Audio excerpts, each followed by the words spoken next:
Welcome back, everyone. We are at 80 2023. We're on the outskirts of Paradiso, which is very kind to us and let us use their space. My name is Orly Gal. I'm reporting to you for FMLA and 6 a.m. Group. And I'm here with Josef Kunz from Raw Industries. Hi. Hi. Thanks for being with us. Yeah, sweet. Taking some time out of the Party Central and talking to us. What's going on? How's your ADE been? ADE has been pretty sweet. My focus this year was really just for the live shows. Thursday night we checked out this Colin Benders, and then doing some back-to-back store events Saturday, Sunday. So Friday just chilled to save up some energy for that. But that's the whole reason I'm here in Amsterdam this weekend.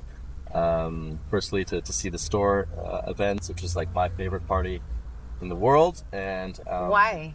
How so? What? How did you discover them? Tell me about this. I discovered store, I guess, on YouTube and listening to their live mixes and that. Right. And then I learned about the store party here in Amsterdam from a buddy, and I came last year. It was pretty funny because we had this discussion the day before. We were talking about different clubs and different parties, that we've been to around the world. And he was like, "What's your, the best party you've ever been to in your life?" And I was like, I really had a tough time thinking of like what would be like one of my best parties ever. And then the next day we went to store, and then after that party, I was like, store was my what was store it was my about favorite it? party. Can you describe the inside and like the vibe? Yeah. It's just. It's just like a big celebration of live performance, electronic, and the scene is pretty small in general, and to have so many people in one place with such a talented group of artists, it's really cool. It's just a very special energy, and I don't know anywhere else you can find it. So I know I'm trying to work on my own projects in Berlin to get the live performance stuff up as well. So it's very personal for me. But we went to last week. You had an event in Berlin at Remise, which I'm probably completely murdering that name. Yeah, Remise. Remise. Yeah.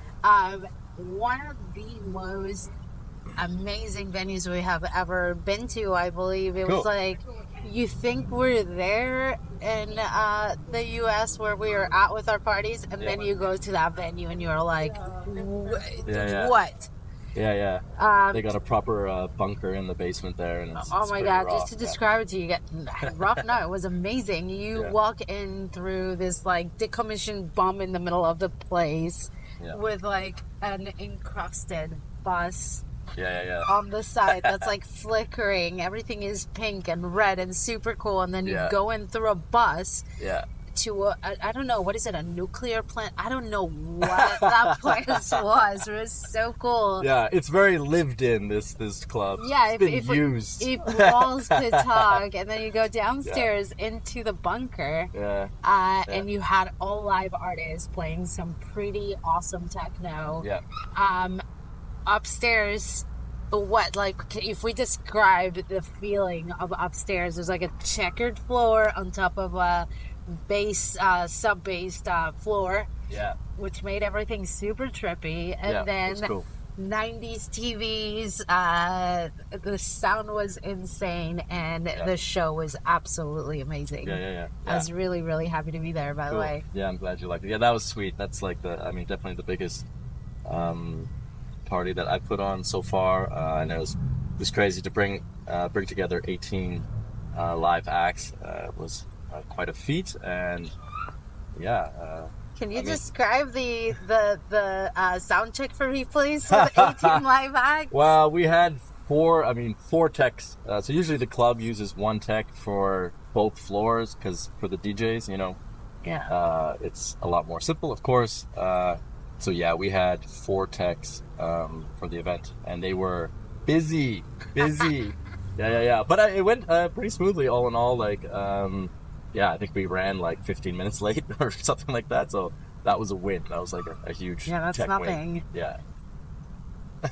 So let's talk about Raw Industries. How did this like become, and where are you now with it? Yeah. So, I mean, the whole reason I came to Berlin was because of my interest in live performance. And From Canada, by the way. yeah, I came from Canada, originally from Vancouver, but I was living in Toronto and Montreal.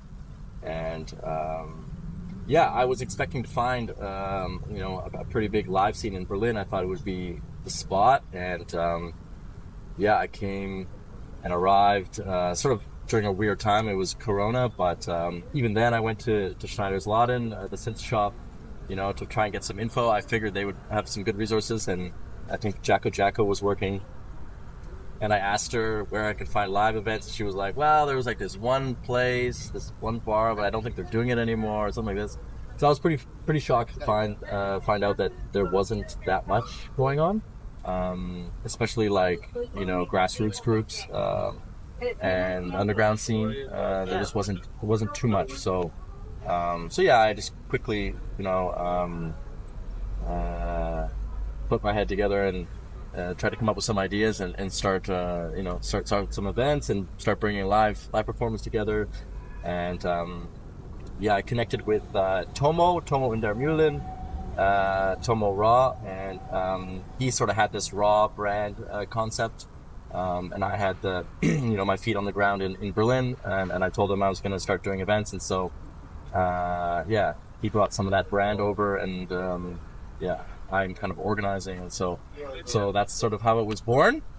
And yeah, and so now we have a vinyl coming out in like 5 weeks or so, which is super exciting. So our first vinyl we're becoming a record label, and we have the events now, and so things are kind of going pretty quickly. And yeah, I'm really excited for the future, and growing myself as a live artist, and my friends around me, and the scene in Berlin, and trying to take it out. And so Store and Amsterdam this weekend is really inspiring, I think, for the live community. It puts it at the forefront, and I was talking to Colin Benders last night, and he was like, the live community really is all about sharing what and how and all the logistics and what goes behind. And so it's been really inspiring and really, really cool to see how everyone comes together to form this movement. Yeah. It feels really nice. This a really nice community around live performance, and I think there's something about the artists that are doing live performance that are really focused on their craft and spend a lot of time investing in sound design and studying their machines and all this. And after they go through that process, and they meet other artists that are doing live as well, it's kind of like a special bond, or a sort of a respect. And so there's a really nice inviting community. Live artists, I feel like, are really easy to talk to, and it's less about ego and showing off. It's more about connection and education and the experience and the sound. So for me, it's a very special thing, and I think for all the live community, it's like a very special thing. You mentioned grassroots, and to me, when you say grassroots, I go back to folk and banjos. Can you explain a little bit about the grassroots within the techno live community? Yeah, I think a lot of these artists are just bedroomers, so start off just like doing synthesis in their bedrooms and stuff. Maybe not so much plan to perform and all this kind of stuff. So the grassroots thing is just bringing people together with sort of little expectation or little intention, and building the community. And it's less about like image and showing off or headlining. It's more about like learning and sharing your machines and your sounds and your information, all this kind of stuff. So it's just like a totally different vibe. And for me, when I approached the events, I thought it's much better to sort of grow it slowly. Start with a very small party, and then slowly grow up, and a lot less of a commercial approach in the beginning. to get things up and started. And yeah, that's kind of, I guess, what I do. Well, if you could leave everyone with your favorite guide to ADE, what would that be? My guide to ADE? Yeah. I mean, yeah, live performance. I don't know. You guys, at all times. I mean, it's really cool this year because there's a lot more live stuff going on. Like last year I came, there was, I mean, I probably missed some little stuff, but there was just the one store party on the Saturday. And then this year it was like Colin Benner's on Thursday. There was another one with Surgeon did something on the Friday. And then there's 2 store parties, Saturday and Sunday, which is huge. And then also today, Analog Kitchen's doing something with his party. So a couple artists, Sarah Summers and Trabarsi, that are part of the Raw Collective. They're playing this afternoon also, so at another party. So for me, it's like a huge growth for ADE in the live scene. And yeah, I hope I can make a good contribution in Berlin and start pushing that as much as possible too. And in Amsterdam, hopefully soon. Yeah, in Amsterdam. Maybe Raw comes to Amsterdam soon. That would soon. Be cool. Well, thank you so very much for taking some time to talking to us. Yeah. Peace, you guys. We'll see you soon. Yeah.